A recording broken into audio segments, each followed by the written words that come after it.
आज हम बनाने वाले हैं खट्टा पालक। इसके लिए दाल और आधा किलो खट्टा पालक लिया है। सबसे पहले हम कढ़ाई को गर्म करेंगे, उसमें तेल डालेंगे, फिर लहसुन और मिर्च डालेंगे, उसके बाद टमाटर डालेंगे और फिर ढक कर रख देंगे।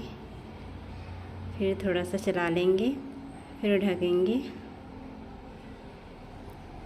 अब हम इसमें नमक डालेंगे स्वाद के अनुसार। थोड़ी देर चलाने के बाद ढक कर रख देंगे। फिर इसमें हम हल्दी पाउडर और धनिया पाउडर डालकर थोड़ी देर चला लेंगे। फिर ढक्कन बंद करके थोड़ी देर पकने देंगे।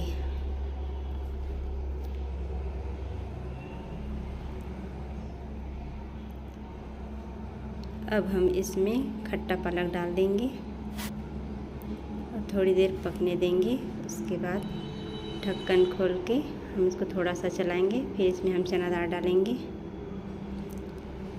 थोड़ी देर चलाने के बाद थोड़ी देर पकने देंगे।